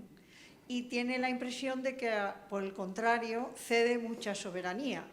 Entonces, esto tendrían que remediarlo de alguna forma, ¿no? Yo aquí, por ser mucho más breve que antes, ahí soy un poco escéptico, porque yo creo que lo fundamental en un proceso de participación política no es conocer el detalle de quién hace qué, ¿no? Yo soy profesor de ciencia política y ahora tendría serias dificultades de explicar detalladamente cómo se adopta una ley en el Parlamento español, ¿no? Por lo tanto, yo creo que lo que permite la democracia es precisamente que tenemos un proceso político que simplifica la toma de decisiones, ¿no? Sabemos que cuando un partido electoral nos promete que nuestro gobierno hará esto, no, claro, no es nuestro gobierno hará una propuesta de ley que pasará al Senado y al Congreso, que se intercambiarán enmiendas y demás. Claro, la política nos permite simplificar eso. Yo creo que aquí realmente y estando de acuerdo en que el Parlamento tendría que tener más competencias, pero yo no explicaría necesariamente la falta de interés de los ciudadanos por la complejidad del proceso, que quizá tiene un efecto, como sobre todo por su falta de politización, ¿no? Es muy difícil entender con las claves políticas que han manejado los ciudadanos hasta ahora cómo te afectan esas decisiones, ¿no? Pues en el fondo, si yo soy europeísta, liberal y favorable a los refugiados, pues ¿a quién voto, ¿no? O sea, nos faltan esas claves de traducir nuestras preocupaciones en términos de participación electoral. Y el Parlamento Europeo realmente no sufre una crisis política más grave que de la que van viviendo todas las democracias europeas en los últimos 40 años. En los últimos 40 años, la participación electoral al Parlamento Europeo ha disminuido exactamente en la misma proporción que la participación electoral en todos los Estados miembros. La participación electoral en todos los Estados miembros es hoy 20 puntos más baja que hace 40 años. Simplemente el Parlamento, no es poca cosa, pero el Parlamento Europeo está 20 puntos por debajo de los Estados miembros, pero la participación en elecciones europeas y nacionales está fuertemente relacionada. En todos los Estados miembros hay un 20% de ciudadanos que sí votan en las elecciones nacionales y no en las europeas, pero por lo demás la tendencia al desinterés por la política es estructural. El Parlamento Europeo paga una transformación más profunda de cómo funcionan las democracias en Europa, creo. Yo pienso que, insisto en lo de antes, creo que hay una poca conectividad entre las instituciones y la ciudadanía. Es decir, el ciudadano europeo ya no es solamente el Parlamento, es que no va a votar porque sabe que no le sirve para nada, porque no tiene ni idea lo que hay detrás. Pero digo el ciudadano europeo en su conjunto. Es que podríamos seguir contando casos de jueces que no saben derecho comunitario porque no lo han estudiado nunca y son los encargados de aplicarlo en los Estados miembros. Y no lo saben. Y les dice uno, señoría, utilice la cuestión prejudicial, haga usted una pregunta al Tribunal de Luxemburgo para que le diga. Y algunos todavía te dicen, le voy a preguntar yo a un juez extranjero lo que me tiene que decir a mí para mi resolución nacional. Ande usted, hombre. A mí me han dicho eso. O sea, que no estoy contando cosas del más allá. O empresarios que pierden las subvenciones porque no se enteran ni que existen. Me decía el pobre de Manuel Marín, también fallecido, me decía, Carlos, a ver si traes empresas españolas a la comisión para que pidan fondos, porque vienen las italianas y se lo llevan en bloque. Se saben los vericuetos y los pasillos y los timbres que hay que tocar. En cambio, los españoles que ni vienen. Y en cambio, España sí que aporta lo que necesita aportar al fondo. Hablábamos del Fondo Europeo de Desarrollo en ese momento. Por tanto, lo que yo creo es que hay una enorme separación de lo que es el juego institucional en su conjunto, de lo que es la ciudadanía y sus repercusiones. Haría falta darles cursos de formación, porque efectivamente, como dice Luis, es que no saben nada. O sea, la gente vive alejada de la realidad en la que vivimos, que es nueva, y no tienen los comportamientos clásicos porque están acostumbrados a las elecciones españolas. Y a las locales, si me apuras, incluso allá a las autonómicas, pues llevamos 40 años, pero todavía las europeas, dice, ¿y esto para qué? Pues tráete a usted a un diputado del Parlamento Europeo y que le cuente en media hora todos los proyectos normativos que pasan por sus manos en un año. Se quedarían ustedes verdaderamente patitiesos de ver la cantidad de proyectos y cómo nos afectan todos a los ciudadanos españoles. Eso sería la mejor fórmula para convencer a la gente que tiene que ir a votar, porque es que tienen mucho impacto en la legislación nacional. Así que, insisto, el problema es ese, o hacer unas reformas institucionales en donde se dé más juego y más participación a la ciudadanía, o buscar mayores puntos de conectividad para acercar a la ciudadanía a las instituciones. Porque es como un abanico, conforme va usted abriendo, se abre más. Desgraciadamente. Y yo no tengo fórmulas, y mira que la Comisión lo está intentando hace años, buscar algo que se pueda invitar a la gente, los llevan, les ponen películas, les mandan entradas para que vayan a los cines, hacen recepciones, invitan a la gente para que vaya, pero siempre son los mismos, no se ven caras nuevas, de gente nueva que llegue. O sea que, de verdad, y yo se lo digo de verdad con todo el corazón y todo el dolor de mi alma, porque durante todos estos años de mi vida me los he dedicado a intentar contarle las realidades de las comunidades europeas a la gente. Tengo un tratado de derecho de la Unión Europea de 4 volúmenes que debería de haberse agotado al día siguiente y, sin embargo, no sé si es porque no se compra el libro o porque es muy malo, pero lo cierto es que no me dan novedades de que se esté vendiendo así como... Tampoco es que vaya a ser un libro de estos que te busque la vida para el futuro, ¿no? Y que se venda a miles. Pero quiero decir, no hay interés por parte de la gente, de la ciudadanía, en acercarse tampoco a la realidad. Algo tenemos que hacer.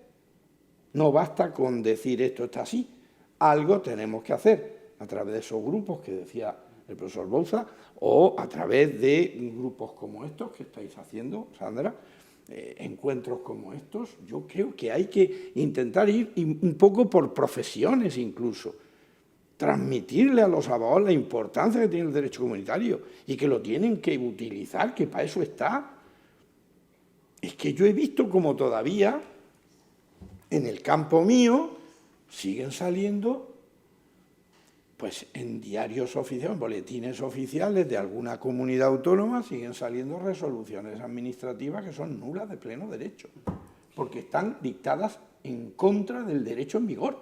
Pero claro, el funcionario de turno que la ha realizado y la ha hecho, no se sabe cuál es el derecho en vigor. Se sabe el que estudió cuando hizo la oposición y se cree que no ha cambiado, que lo sigue aplicando.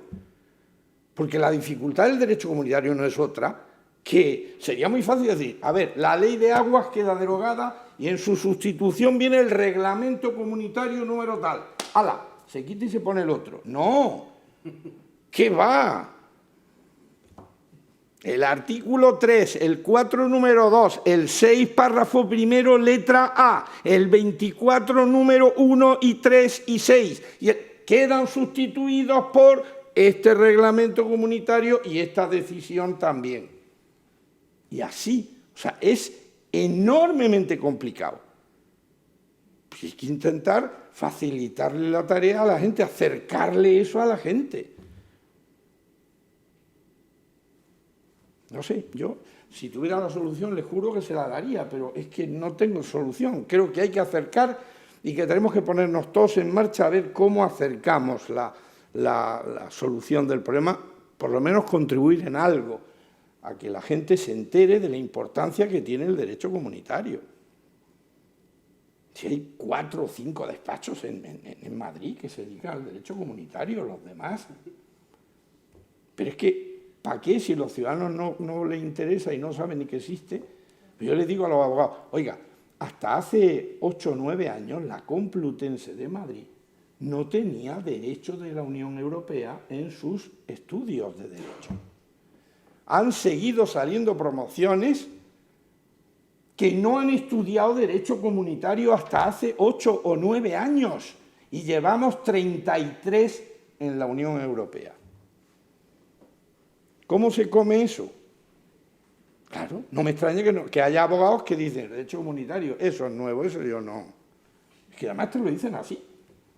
Como los empresarios. A mí que me lo diga un jurista me descompone. Me lo diga un empresario, lo tolero porque, bueno, porque no han estado en ese tema y no lo saben y, bueno, quieren aprenderlo algunos.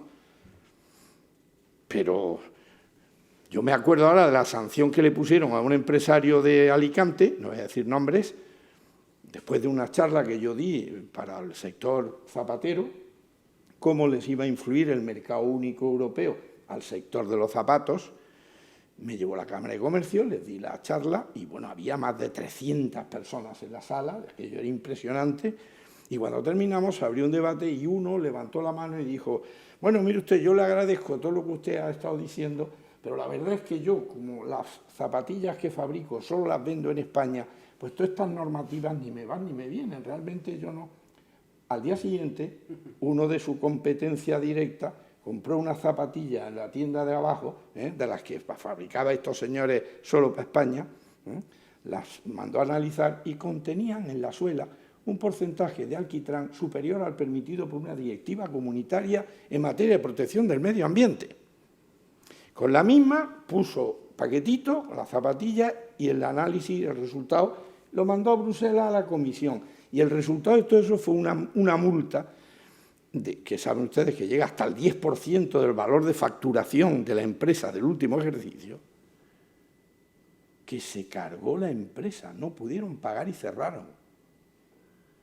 Y era una muy importante, conocida por todos la marca. La subvencionaron y se la compró otro, claro. El tonto se denunció a sí mismo allí públicamente, claro. En vez de haberse quedado calladito, pues metió la pata, se descubrió delante de la competencia.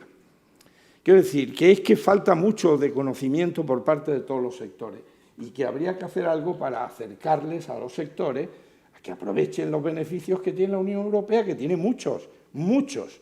Raro es el sector que no tiene ayudas, por ejemplo. Yo conozco un montón, a los chavales les digo yo en la facultad, a mis alumnos, dedíquense ustedes a abrir despachos que asesoren a las empresas para buscarles financiaciones, porque hay un montón y nadie les busca, porque no saben que hay posibilidades, se creen que esto sigue igual que hace 40 años o 30 años.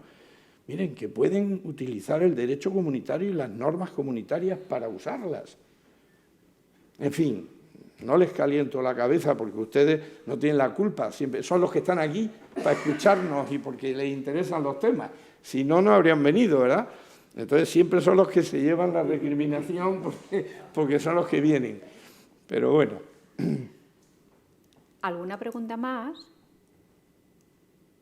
Bueno, pues a mí me gustaría hacer una pregunta a los dos ponentes. Actualmente no hay demos europeo y cada país, cada Estado miembro vota en clave nacional, intentando que la Unión Europea, en concreto el voto que lleva al Parlamento Europeo, le solucione los problemas domésticos a España, que le solucione los problemas en concreto, que los más acuciantes son el paro y la economía, la situación económica actual tras la crisis de 2008. Pero, sin embargo, ¿qué piensan ustedes si se podría cambiar esto para poder adoptar una versión más europeísta y que los Estados miembros voten más en clave europea, no solo pretendiendo resolver los problemas nacionales?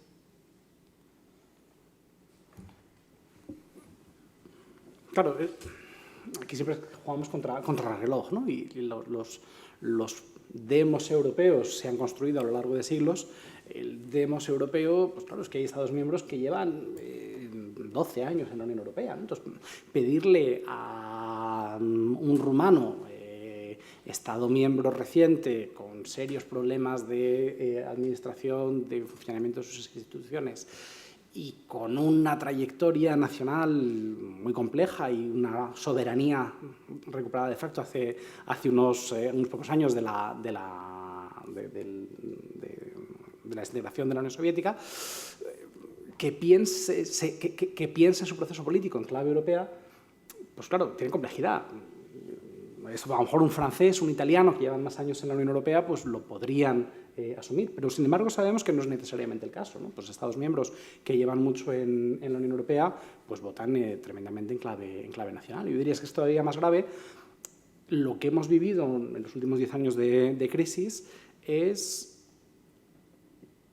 que la oposición de demos ha dado muchos votos. En este país, por no echarle la culpa a otros, sigue dando muchos votos hablar mal de Alemania, ¿no? Pues es que los alemanes nos quieren obligar o no podemos someter nuestra soberanía nacional al dictado de los bancos alemanes, ¿no? Pues los alemanes cumplen normas y su posición de dominio, pues hasta cierto punto refleja el terreno de juego. Entonces yo creo que ahí, yo creo que, por responder a la pregunta, ¿no? Yo creo que en el fondo podríamos estar peor.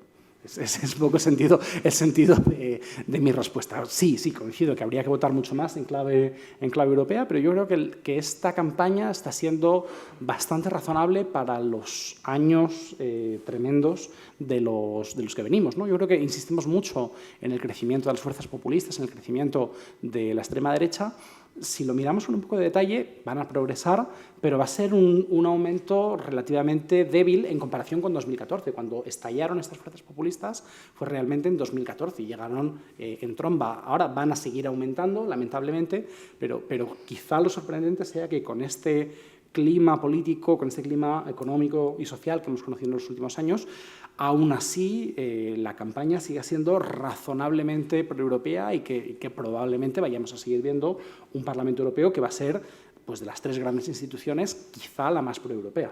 Porque pues, en la Comisión va a haber un comisario nombrado por el muy poco proeuropeo gobierno italiano, pero también va a haber varios comisarios nombrados por gobiernos poco euroentusiastas, y quizá la institución que va a seguir representando más claramente esos intereses de los ciudadanos europeos sea el Parlamento. Entonces, por verlo un poco medio lleno, yo creo que la respuesta es que podríamos estar peor. ¿Y en el caso español en concreto? ¿En el caso de España?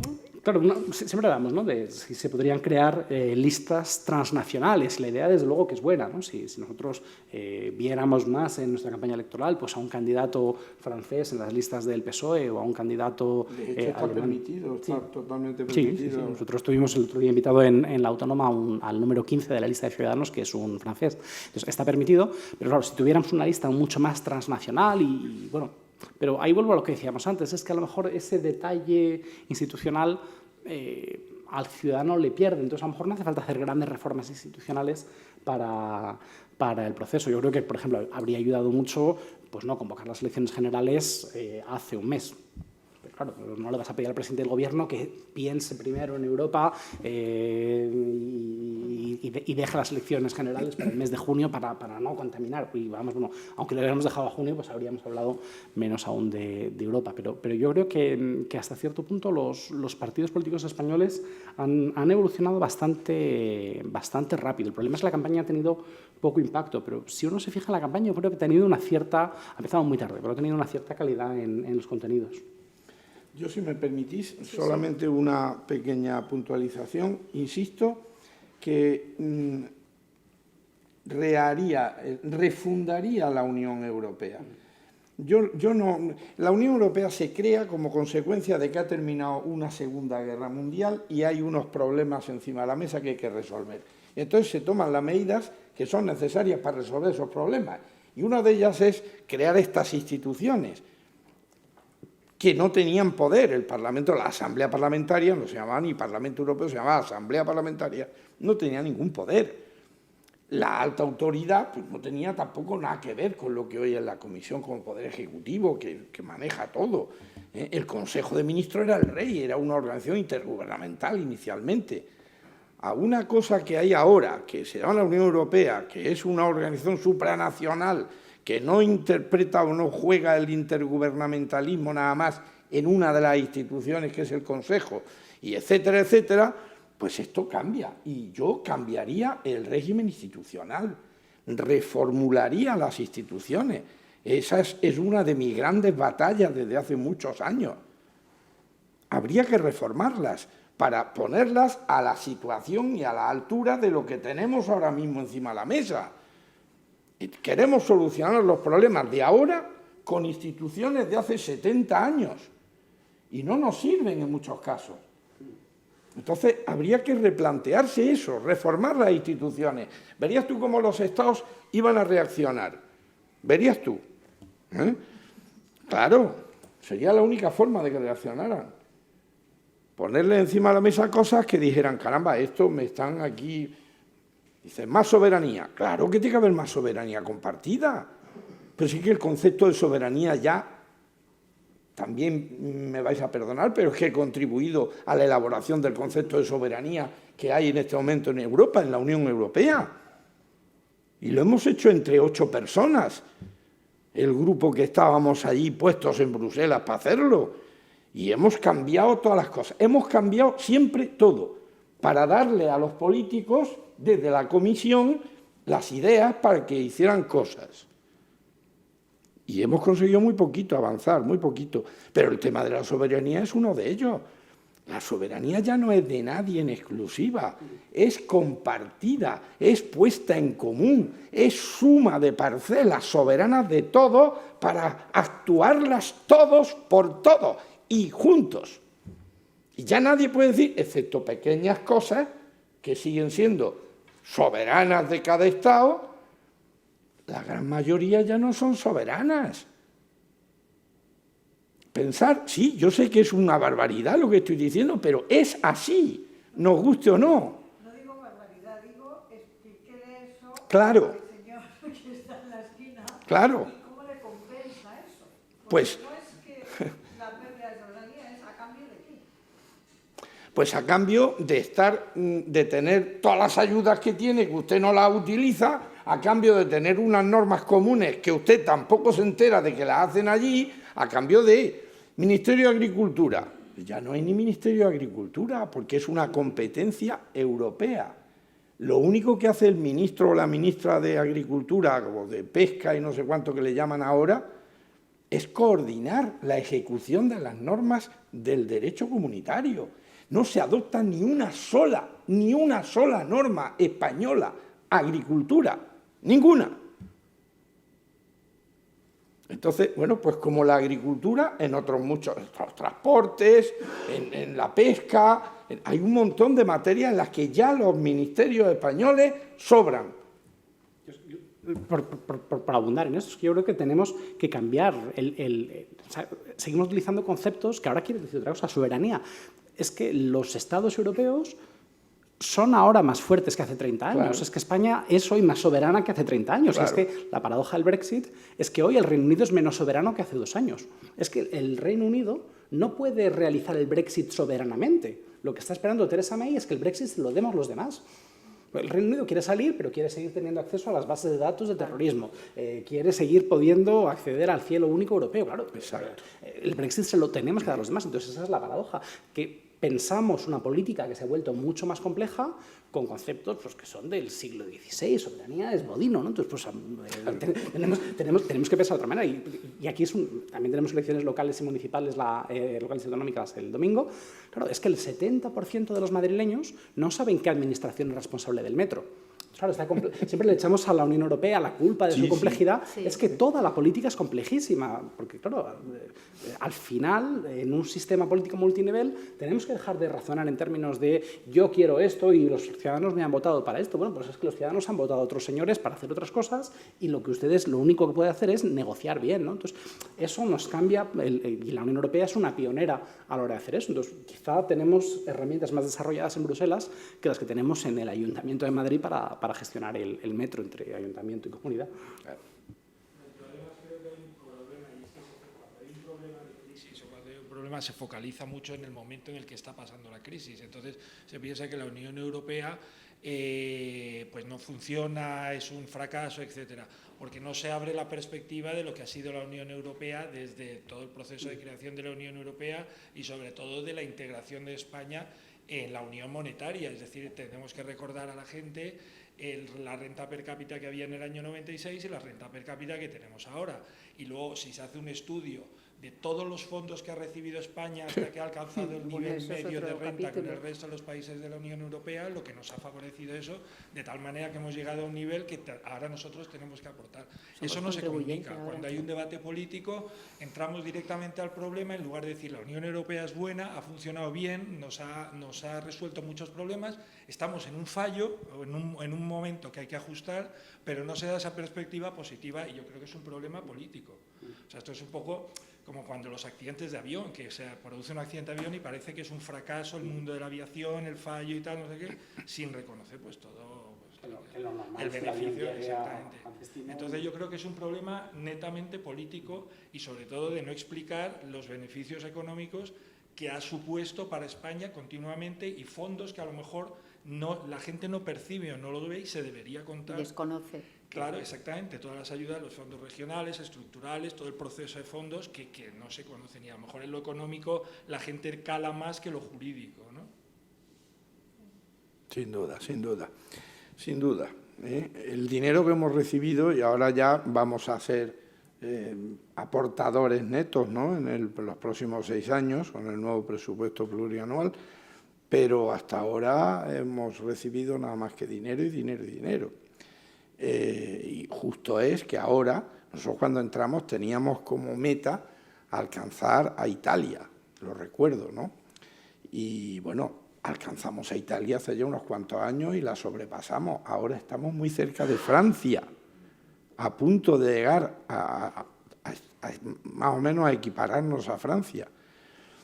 Entonces, bueno, pues para nosotros está siendo increíble, de verdad, de bueno esto de estar en la Unión Europea, porque también es verdad que se han utilizado los fondos con coherencia y con seriedad y no ha habido ninguna cosa rara, como las ha habido en otros países posteriores a nosotros. A nosotros nos ha beneficiado enormemente. La de miles de millones de euros que nos han dado desde el Banco Europeo del Banco Europeo de Desarrollo, del BEI, en forma préstamo a 30 años al 0,5%, cuando aquí los intereses estaban al 12 y al 13%, pues desde eso hasta los fondos estructurales, ¿no?, de los que nos hemos beneficiado como nadie. Justo es que ahora que hemos subido el nivel tremendamente, aportemos nosotros una parte de nuestra renta per cápita para que pueda servir de estímulo a otras economías que están más deprimidas, ¿no? Esa es la solidaridad entre Estados, ¿no?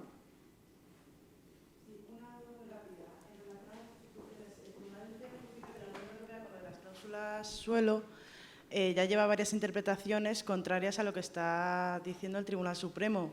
¿Hay algún tipo de control que obligue al Tribunal Supremo a no seguir retocando lo que está interpretando el Tribunal de Justicia de la Unión Europea como órgano supranacional? En este caso, lo que es, que prevalece el derecho comunitario. Bueno, yo no sé exactamente, porque no me he metido en el tema de las cláusulas, no lo sé cómo está. Lo que sí puedo decirle es que, por supuesto, que el Tribunal Supremo tiene que cumplir las sentencias del Tribunal de Justicia de la Unión Europea. Y si no, pues lo que habría que hacer es plantear una cuestión prejudicial. O yo diría más, un recurso por incumplimiento del Estado español con una queja presentada ante la Comisión Europea. ¿Ese recurso lo puede presentar el abogado de parte? ¿O? No, el recurso por incumplimiento tiene que ser un Estado, otro Estado o una institución. Pero la queja para que se active y la Comisión Europea plantee el recurso por incumplimiento, eso sí lo puede hacer cualquier abogado. Vale, muchas gracias. Nada. Pues yo quería formular la última pregunta en relación a cuál es el papel del Parlamento Europeo respecto al presupuesto comunitario y cuál es la incidencia que puede tener el voto del ciudadano europeo en este presupuesto comunitario para los próximos años. Sí, a los dos. Bueno, habría que ver cómo va a ser.